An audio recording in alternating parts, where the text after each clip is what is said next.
Nu tad raujam ar šāvienu. Ausis ciet un... Tas klausās puses iziet pa zemi. Pagaidies, tik ātri nevar. Ielai puikā Silvija, kur tu sasildījāt? Kostu vēl nebūs, lai puikas sēdz kāput. Nevar. Mam, nāc šurp, ko tu tur kravājies? Nu tad, sveiki. Sveiki. Nu, sveiki, puikas. Sveiki. Puikas. Nedabūju tāpēc dusmīgi.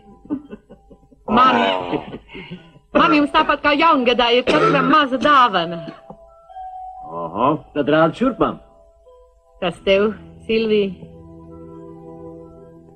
Tev. Paldies. Raimondu, un tas tev, Elmār. Paldies, man.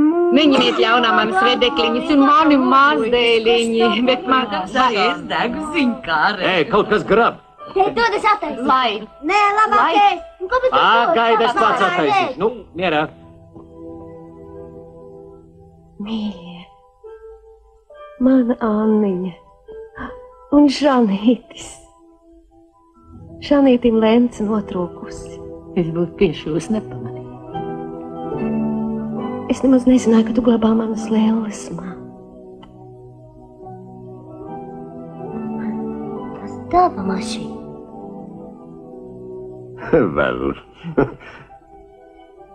Parād man.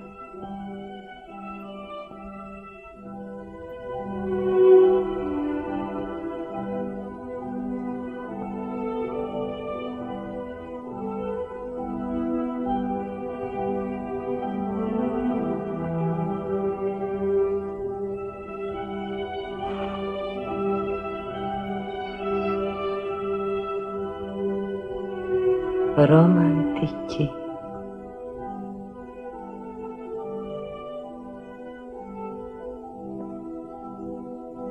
Še, Vāle. Paldies.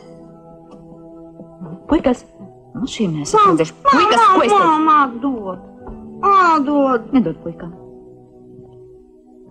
Mierā.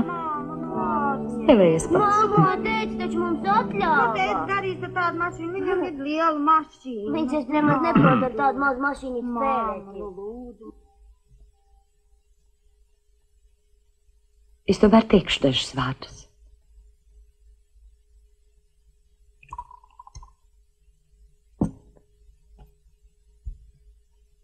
Nu pat mēs brīnišķīgā kārtā atgriezāmies 25 gadus tālāk pagātnē. Šeit aizritēja Ilmāra,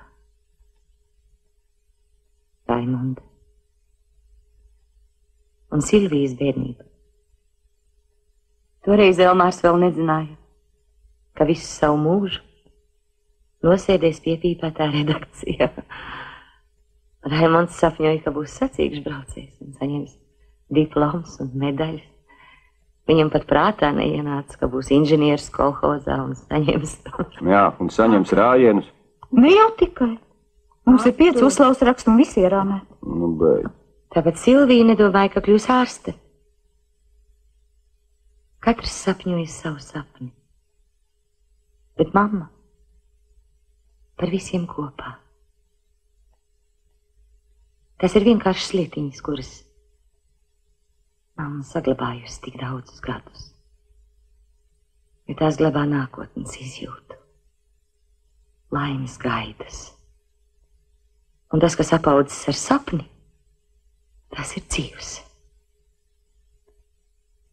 Un šodien, kad mammas dzīve nonākusi krustcelēs, Nika.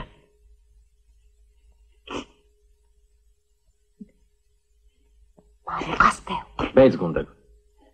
Kā vēlies, mīļais?